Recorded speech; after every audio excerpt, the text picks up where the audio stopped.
నమస్తే, welcome to trending now. దమ్ముంటే చర్చకురా, నువ్వు వస్తావో నన్ను రమ్మంటావో తేల్చుకో. ఈ ఒక్క డైలాగ్ తెలంగాణ రాజకీయాల్లో అగ్గి రాజేసింది. మైకుల ముందు సవాలు విసిరిన హస్తం పాలకుల రౌద్రం చూస్తే వామ్మో ఇక ఏదో ఒకటి జరగడం ఖాయమన్న భయం సామాన్యుల్లో కనిపించింది. నిజంగానే ఏదో తేల్చేసుకుంటారేమో అన్న అనుమానం కలిగింది. కానీ జరిగిందేమిటి? కొండంత రాగం తీసి ఏదో పాట పాడినట్టు గులాబీ దళం దెబ్బకు రేవంత్ దండుపాల్యం ముఠ ఆగమాగమైంది. ఎస్, మేం రెడీ, నువ్వు వస్తావా అంటూ గులాబీ నేతలు విసిరిన సవాలు రేవంత్ అండ్ బ్యాచ్ వెన్నులో వణుకు పుట్టించింది. కాంగ్రెస్ 2.5 ఏళ్ల పాలనలో బీఆర్ఎస్ 10 ఏళ్ల హయాంలో జరిగిన అభివృద్ధిపై సవాళ్ల రాజకీయం రేవంత్ అండ్ ముఠాకు ముచ్చెమటలు పట్టించింది. స్వయంగా రేవంత్ విసిరిన సవాల్ను బీఆర్ఎస్ వర్కింగ్ ప్రెసిడెంట్ కేటీఆర్ స్వీకరించడం, కాంగ్రెస్ పాలనా వైఫల్యాలు, ఆర్థిక నిర్వహణ, రైతాంగ సంక్షోభంపై ఎక్కడైనా ఎప్పుడైనా బహిరంగ చర్చకు సిద్ధమని చెప్పడం కాంగ్రెస్ నాయకులకు కాకపుట్టించింది. తెలంగాణ రాజకీయాల్లో సంచలనమైంది, సమరశంఖం పూరించింది.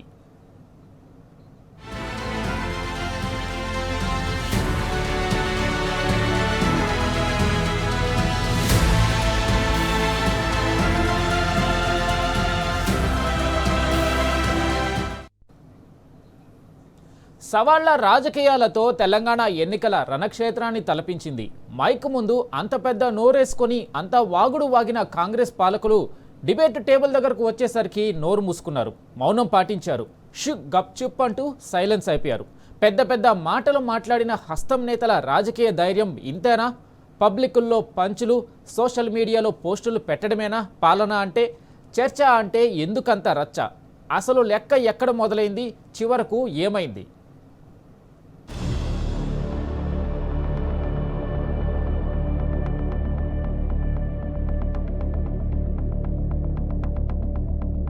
ముఖ్యమంత్రి విసిరిన సవాలుకు నేను రెడీ, మా పార్టీ తరఫున నేను వస్తా, చేసేదే చెత్త పాలన, దాని మీదకెళ్ళి చర్చ అంటాడు. వెల్కమ్. వరంగల్ చౌరస్తాలో పెట్టుకుందామా? ఎక్కడైతే నువ్వు రైతు డిక్లరేషన్ అని చెప్పి నువ్వు మీ రాహుల్ గాంధీ వచ్చినరో అక్కడికి వస్తావా? పెడదామా చర్చ? లేదా అశోక్ నగర్ చౌరస్తాలో పెడదామా? 2 లక్షల ఉద్యోగాలని చెప్పి రాహుల్ గాంధీ డైలాగులు కొట్టిన అశోక్ నగర్ చౌరస్తాలో పెడతావా? తెలుసుకుందామా? రైతు మీదైనా నిరుద్యోగుల మీదైనా దేని మీదైనా సరే టాపిక్ నీ ఇష్టం, ప్లేస్ నీ ఇష్టం, డేట్ కూడా నీ ఇష్టం. చేతనైతే నువ్వు వస్తావా, నీ రాహుల్ గాంధీ వస్తాడా, ఎవరు వస్తారో రండి. తప్పకుండా మిమ్మల్ని గనక అక్కడ గణాంకాలతో సహా మీ తప్పులు బయటపెట్టకపోతే శాశ్వతంగా రాజకీయాల నుంచి తప్పుకుంటా. తెలంగాణ రాజకీయాల్లో సవాళ్ల సమరం, గులాబీ నేతల దెబ్బకు కంగు తిన్న కాంగ్రెస్. తెలంగాణలో అభివృద్ధి ఎవరిది, ఆర్థిక విధ్వంసం ఎవరిది, రాష్ట్ర రైతాంగానికి న్యాయం చేసిందెవరు, అప్పుల తెలంగాణకు కారకులెవరు, ప్రజలకు ఇచ్చిన హామీలు నెరవేర్చిందెవరు? ఈ ప్రశ్నలకు బదులివ్వలేని అసమర్థత ఈ సర్కారుది.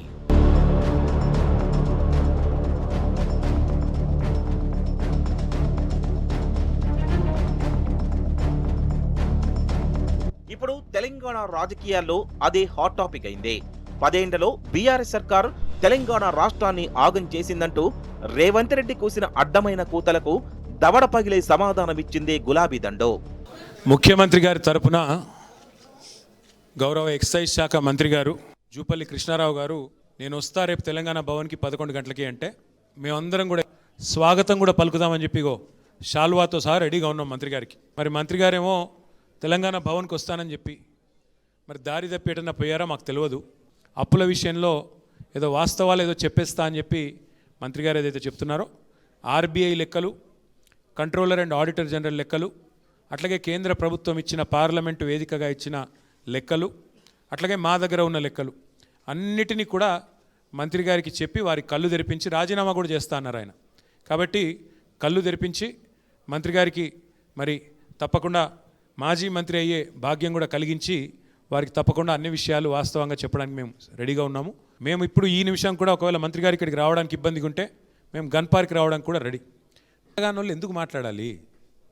జూపల్లి కృష్ణారావు గారిని అసలు అడిగింది ఎవడు? నేను మళ్ళీ చెప్తా ఉన్నా, మేము సవాల్ చేసింది రేవంత్ రెడ్డి గారిని లేదా రాహుల్ గాంధీ గారు ఎవరు వస్తారో చెప్పండి అన్నాం. వాళ్ళిద్దరూ కాకుండా సందట్లో సడేమియా నువ్వే దూరితివి. దూరి నేను వస్తా 11 గంటలకు తెలంగాణ భవన్కి డైలాగులు కొడితివి, ఇప్పుడు పారిపోతివి, ఇప్పుడు మళ్ళీ గన్ పార్క్ అంటివి, నేను ఆడికి వస్తా అంటే అరెస్ట్ చేయించబడుతుంది. మళ్ళీ మీదికి వెళ్ళి ఇప్పుడు కేసీఆర్ గారు రావాలా? మీ ముఖ్యమంత్రి గారి స్థాయికి మేమే ఎక్కువ, మీకు అంత స్థాయి లేదు. కేసీఆర్ గారు రావాలంటే రాహుల్ గాంధీ గారు వస్తే కేసీఆర్ గారిని మేము తీసుకొస్తాం. బీఆర్ఎస్ పార్టీకి సవాళ్లు కొత్త కాదు. కానీ ఈసారి విసిరిన సవాల్ వ్యక్తిగతం కాదు, పాలనపైన జరుగుతున్న యుద్ధం, అభివృద్ధిపై, ఆర్థిక నిర్వహణపై, రైతాంగంపై జరుగుతున్న వార్. ఒకవైపు కాంగ్రెస్ ప్రభుత్వం, మరోవైపు ప్రధాన ప్రతిపక్షం. నిజానికి ఎవరి హయాంలో రాష్ట్రం బాగా నడిచిందో తెలియంది కాదు. ఎవరి హయాంలో అప్పులు పెరిగాయి, ఎవరి హయాంలో ఉద్యోగాలు ఎక్కువొచ్చాయి, ఎవరి హయాంలో పెట్టుబడులు పెరిగాయి. రాజకీయ కేంద్ర బిందువు ఇప్పుడు ఇదే.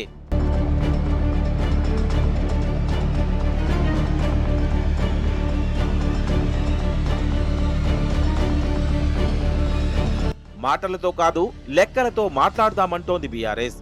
ఆరోపణలు కాదు, ఆధారాలు చూపిస్తామని ఖరాఖండిగా తేల్చి చెప్పింది. ప్రెస్ మీట్ కాదు, ప్రజల మధ్య చర్చ జరగాలని కర్తవ్య బోధ చేసింది. ఎవరు నిజం చెబుతున్నారో తీర్పు ప్రజలే ఇస్తారని తేల్చి చెప్పింది. నేను తెలంగాణ భవన్కి వస్తున్నాను, డైలాగులు కొట్టమన్నది ఎవడు, పోజులు కొట్టమన్నది ఎవడు, మళ్ళీ ఇప్పుడు గన్ పార్క్ అని లొకేషన్ మార్చమన్నది ఎవడు, ఎవడు భయపడుతున్నాడు? పోలీసు వాళ్ళను ఉసిగొల్పి అరెస్టులు చేయించిన సన్నాసి ఎవడు? ముఖ్యమంత్రా, హోంమంత్రా, జూపల్లా, ఎవడు? అసలు మంత్రుల క్లారిటీ ఉందా? 4 మంత్రులు ఏం బీకడా అనుకున్నారు మీరు? చర్చను మీరే పిలుస్తారు, లొకేషన్ మీరే చెప్తారు, పారిపోయేది మీరే. చేతగాని వెధవలు ఎవరో ఈ రాష్ట్రంలో ఇవాళ ప్రజలందరూ చూస్తూ ఉన్నారు. సర్కారు నడుపుతున్నారా, సర్కస్ నడుపుతున్నారా? మీరు మంత్రులు, మీ చేతుల్లో ఉండేది హోంమంత్రి, పోలీస్ యంత్రాంగం అంతా మీ చేతుల్లో ఉంటది. కేసీఆర్ పాలించిన 10 ఏళ్లలో భారీ మౌలిక సదుపాయాలు, సాగునీటి ప్రాజెక్టులు, పెట్టుబడుల ఆకర్షణ, పారిశ్రామిక అభివృద్ధి, గ్రామీణ సంక్షేమ కార్యక్రమాలు, తెలంగాణ బ్రాండ్ ఇమేజ్ పెరిగిందన్నది నిజం. బీఆర్ఎస్ కూడా అదే విషయాన్ని కుండబద్దలు కొట్టింది. కానీ అధికారంలోకి వచ్చిన 2.5 ఏళ్లలో కాంగ్రెస్ ప్రభుత్వంలో ఆర్థిక నిర్వహణలో లోపాలు కనిపించాయి. రైతుల సమస్యలు ఎక్కడికక్కడ పేరుకుపోయాయి. హామీల అమలులో జాప్యం జరుగుతోందని బీఆర్ఎస్ లెక్కలతో సహా తేల్చి చెప్పింది. ఇదే కాంగ్రెస్ ప్రభుత్వానికి కర్రు కాల్చి వాత పెట్టినట్లయింది, కడుపులో మంట రగిలించింది. మాజీ ఆర్థిక మంత్రి, గౌరవ డిప్యూటీ లీడర్ హరీష్ రావు గారు సంక్షేమ శాఖలో 2000 కోట్ల కుంభకోణం జరిగింది అని చెప్పి ఆరోపణ చేస్తే దాని మీద 3 మంత్రులు మేము వస్తున్నాం గన్ పార్క్కి దమ్ముంటే రండి అన్నారు. ఇక్కడ హరీష్ రావు గారు బయలుదేరితే మరి వాళ్ళే పోలీసు వాళ్ళకి ఫోన్ చేసి మరి భయపడ్డారేమో. ఎక్కడ హరీష్ రావు గారు, మా నాయకులు, మా శ్రీనివాస్ గౌడ్ గారు, మా ఆర్ఎస్ ప్రవీణ్ కుమార్ గారు ఎక్కడ మళ్ళీ వచ్చి వాస్తవాలు చెప్తే ప్రజల ముందు పరువు పోతుందని ఇక్కడ మా తెలంగాణ భవన్లో బయలుదేరిన మరుక్షణంలోనే పోలీసుల చేత అరెస్ట్ చేయించి ఇప్పుడు బయట మాతో బహిరంగ వేదికల మీద కానీ బహిరంగంగా మీడియా ముందు కానీ చర్చించే దమ్ము ఈ ప్రభుత్వానికి లేదు, ముఖ్యమంత్రికి లేదు, మంత్రులకు లేదు. పిరికి పందలు, చేతగాని దద్దమ్మలు అనే మాట తేలిపోయింది. చేతనైతే ముఖ్యమంత్రి గారు, మంత్రులకు నేను చెప్తా ఉన్నా, కనీసం స్పీకర్ గారు మీకు రక్షణ గోడ లాగుండే, రక్షణ కవచం లాగుండే అసెంబ్లీ అన్న పెట్టండి. పెట్టి మాకు మైక్ కట్ చేయకుండా మాకు గంట అవకాశం ఇవ్వండి. మీరు కావాలంటే 5 గంటలు మాట్లాడుకోండి.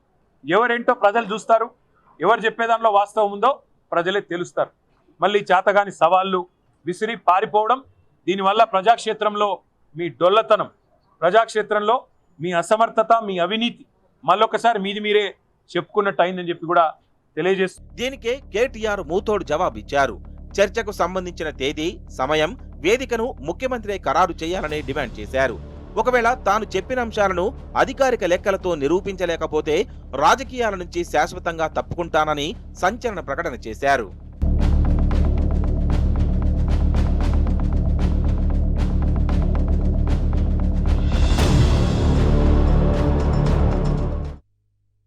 అయితే ఈ పొలిటికల్ ఈక్వేషన్స్ మధ్య కేటీఆర్ విసిరిన సవాల్కు మంత్రి జూపల్లి కృష్ణారావు రంగంలోకి దిగాడు. ఇక్కడే కథ సరికొత్త మలుపు తిరిగింది. సీఎంతో చర్చించే స్థాయి కేటీఆర్కు లేదని, రేవంత్ రెడ్డితో చర్చకు కేసీఆర్ మాత్రమే రావాలని అడ్డగోలు వాదనలు చేశాడు. ఇక ఈ క్రమంలోనే కేటీఆర్ సవాల్ను తాను స్వీకరిస్తున్నట్లు మంత్రి జూపల్లి ప్రతి సవాల్ విసిరారు. బీఆర్ఎస్ హయాంలో జరిగిన అవినీతి, పాలనా లోపాలపై కేటీఆర్ ఎక్కడకు రమ్మంటే అక్కడకు తాను చర్చకు రావడానికి సిద్ధమని ప్రకటించాడు.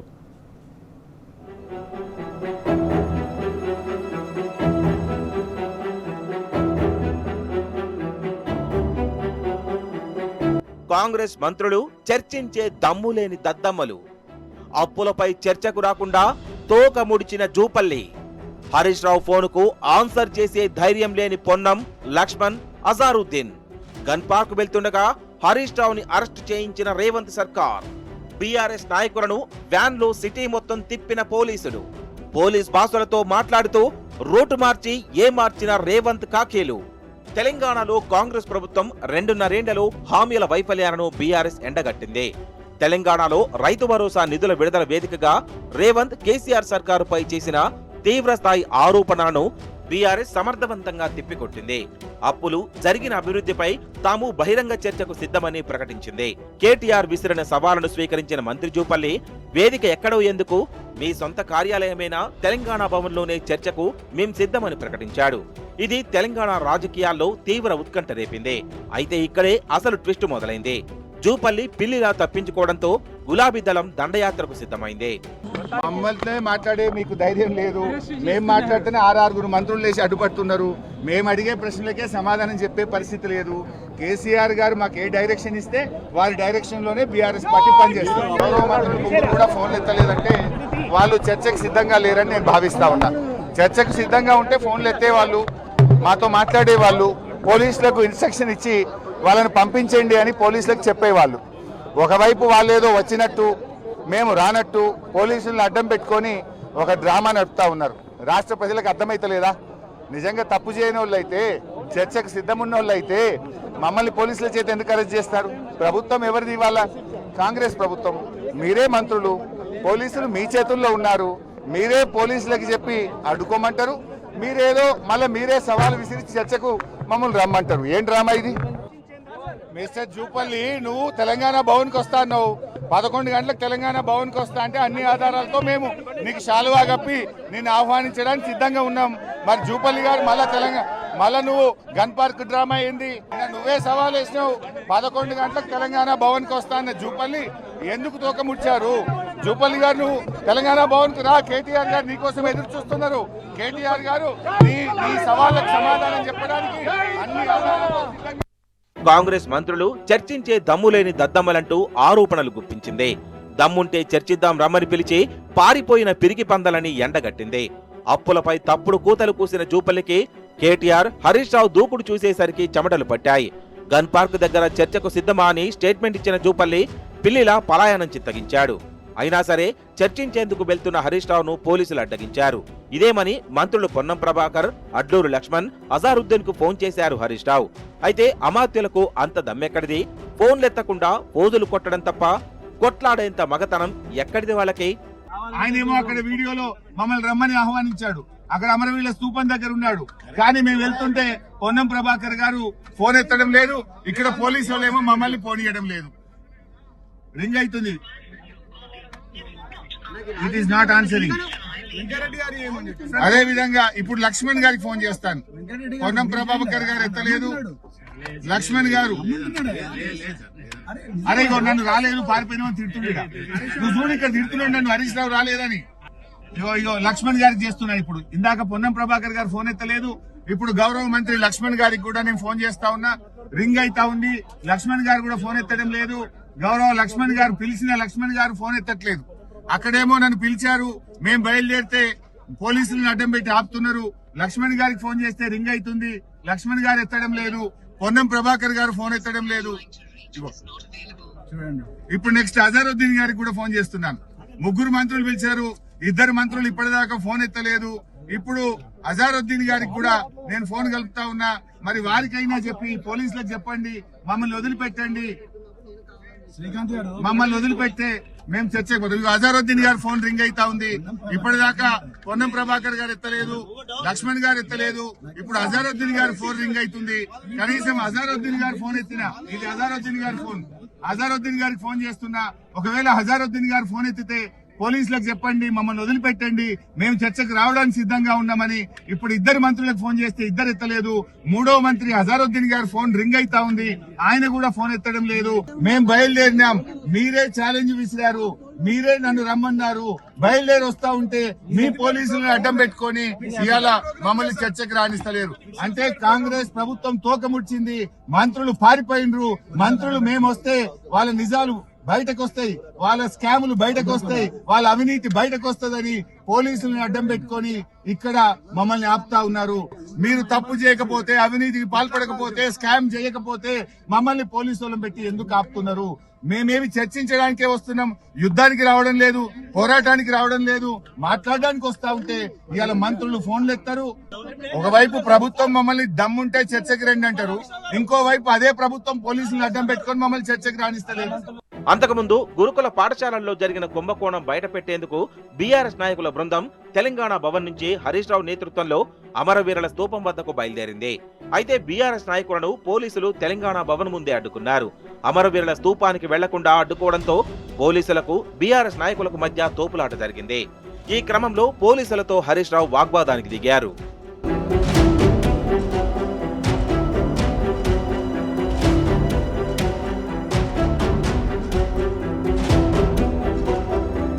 చేసింది కరెక్టే అయితే, తప్పే జరగకుంటే, అవినీతికి ఆస్కారమే లేకుంటే ఎందుకంత భయం? చేస్తున్నదంతా పారదర్శక పాలనే అయినా ఎందుకంత పిరికితనం? తొడగొట్టి తోక ముడవడం ఎందుకు? మంత్రి జూపల్లి పిల్లిలా యూటర్న్ తీసుకోవడం ఎందుకు? మంత్రులు పొన్నం, అడ్లూరి, అజారుద్దీన్లు ఎందుకంత వణికిపోవడం? మాజీ మంత్రి హరీష్ రావు ఫోన్లు చేస్తే కూడా ఎత్తనంతగా చెమటలు ఎందుకు పట్టాయి? ఎందుకంటే చేసింది తప్పు కాబట్టే, చేస్తున్నదంతా అవినీతే కాబట్టి. అప్పులపై తప్పుడు కూతలకు గాని గురుకులాల్లో ఏం తప్పు చేయలేదు కాబట్టే గులాబీ నేతలు ధైర్యంగా నిలబడ్డారు. చర్చకు వస్తానన్న జూపల్లికి తెలంగాణ భవన్లోనూ కుర్చీ వేసి స్వాగతించారు. సన్మానించేందుకు శాలువా రెడీ చేశారు.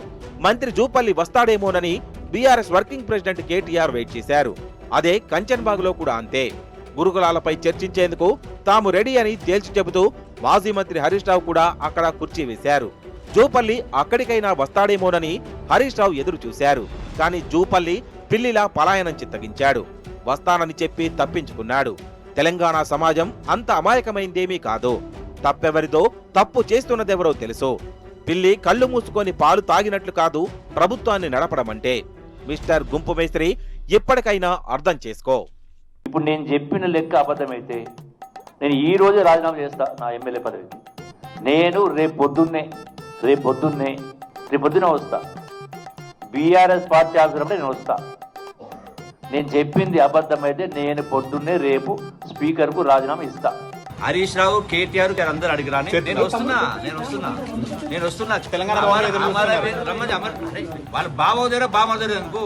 ఆల్రెడీ హరీష్ రావు బయలుదేరినట అభివృద్ధి అడిగి ఆ కేటీఆర్ బామర్దిని కూడా అడిగి రమ్మని చెప్పండి. నేను అక్కడికి అరగంట ఉంటా. నేను ఇప్పుడు కేసీఆర్ను ఈ రోజు నేను రమ్మని పిలుస్తున్నా. కేసీఆర్ సరే ఏం గొప్పలు మునిగిపోయి మించిపోలే కదా, ఇప్పుడు చెప్పండి అంటున్నా. హరీష్ రావు వాళ్ళ మేనమావ గారి దగ్గరికి వెళ్ళి, కేటీఆర్ వాళ్ళ తండ్రి గారి దగ్గరికి వెళ్ళి మీరందరూ మైకులు ఉండి నేను ఇప్పుడు కేసీఆర్ను ఈ రోజు నేను రమ్మని పిలుస్తున్నా. కేసీఆర్ను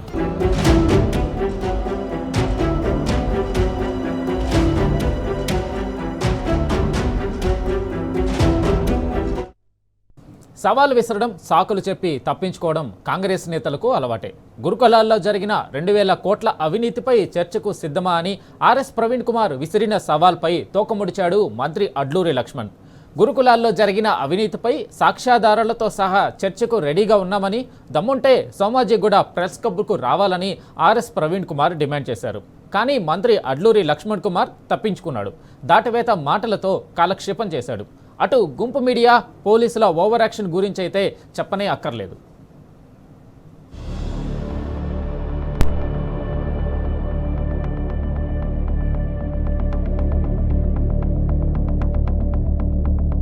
ఆర్ఎస్ ప్రవీణ్ కుమార్ సవాల్ నుంచి తప్పించుకున్న మంత్రి అడ్లూరి. గురుకులాల్లో 2000 కోట్ల అవినీతిపై చర్చకు రావాలని ఆర్ఎస్పీ సవాల్. దమ్ముంటే ఉదయం సోమాజిగూడ ప్రెస్ క్లబ్కు రావాలని ఛాలెంజ్ స్వీకరించకుండా చర్చను పక్కదారి పట్టించిన అడ్లూరి. అమరవీరుల స్తూపం వద్దకు రాకుండా తప్పించుకున్న అడ్లూరి. తన శాఖలో జరిగిన అవినీతిపై చర్చకు భయపడ్డ మంత్రి అడ్లూరి.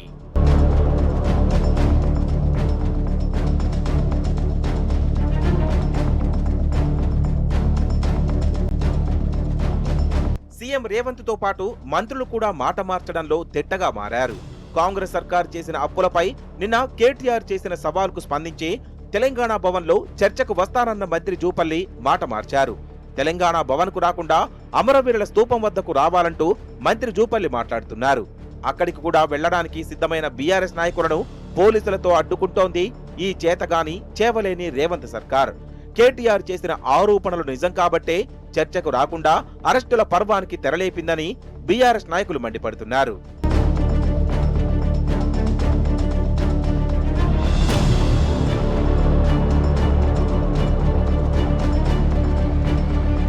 సవాళ్లు ప్రతి సవాళ్ల రాజకీయంలో పోలీసుల ఓవర్ యాక్షన్. ఫక్తు కాంగ్రెస్ పార్టీ కార్యకర్తల్లా వ్యవహరించిన పోలీసులు, కవరేజీ చేస్తుండగా కండకావరం చూపించిన కొందరు పోలీసులు, కంచన్ బాగ్ పిఎస్ కు కవరేజ్ కోసం వెళ్లిన మీడియాతో ఓవర్ యాక్షన్. పిఎస్ లోపలికి వెళ్లకుండా బీఆర్ఎస్ నేతలు మీడియా అడ్డగింత.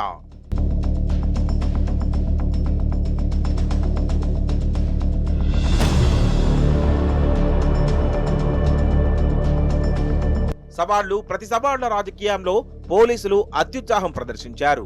ఫక్తు రేవంత్ పార్టీ కార్యకర్తలా వ్యవహరించారు. టీ న్యూస్ ప్రతినిధులపై విరుచుకుపడ్డారు. కవరేజీ చేస్తుండగా కండ కావరం చూపించారు. తాజాగా కంచన్ బాగ్ పిఎస్ ముందు టీ న్యూస్ ప్రతినిధిని నెట్టేశారు. తాను కవరేజీకి మాత్రమే వచ్చానని చెబుతున్నా వినిపించుకోకుండా చేయి చేసుకునేంత పని చేశారు.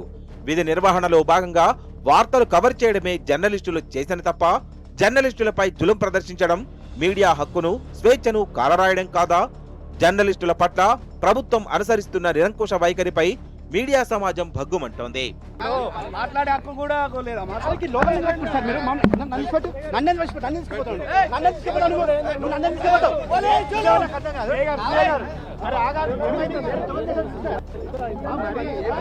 ఇక గుంపు మీడియా ఏనాడు సిగ్గుశరం వదిలేసినట్టుంది.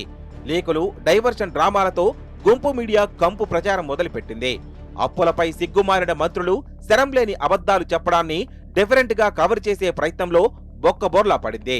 పరువు నిలబెట్టుకునేందుకు చిల్లర పనులు చేస్తోంది. గన్ పార్క్ నుంచి మంత్రులు వెళ్లిపోయిన తర్వాత బీఆర్ఎస్ నేతలు గన్ పార్కుకు బయలుదేరారంటూ తప్పుడు కూతలు కూసింది. గుంపు మీడియా ఒక్క విషయం మరిచిపోయినట్టుంది పాపం. రేవంత్ సేవలో తరించాలన్న ఆలోచనతో తప్పుడు రోతలు రాసింది. మంత్రులు గన్ పార్క్ దగ్గర ఉండగానే తెలంగాణ భవన్ నుంచి హరీష్ రావు బయలుదేరారు. కానీ కాకి బట్టలు వేసుకున్న కాంగ్రెస్ పోలీసులు అడ్డగోలుగా వాదిస్తూ అడ్డుకున్న విషయం చూపించలేక గుంపు మీడియా అవస్థలు పడింది. ప్రభుత్వానికి జరిగిన డ్యామేజ్ ను కంట్రోల్ చేసేందుకు మంత్రులు పోయినాక బీఆర్ఎస్ నేతలు గన్ పార్కుకు బయలుదేరారంటూ కవర్ బ్రేకింగ్ న్యూస్ ప్రచారం చేసింది. మంత్రులు సవాల్ విసిరి తోకముడవడంతో ప్రభుత్వానికి జరిగిన నష్టాన్ని కవర్ చేయడానికి పచ్చ మీడియా ఎన్ని కష్టాలు పడ్డారో అన్నీ పడింది. అంతేకాదు నష్టాన్ని కప్పిపుచ్చుకునేందుకు ప్రభుత్వం చేతగానితనం, అసమర్థతను ప్రజల్లోకి వెళ్లకుండా, దానిపై చర్చ జరగకుండా కవరింగ్ డ్రామాలతో కంపు ప్రచారం మొదలుపెట్టింది.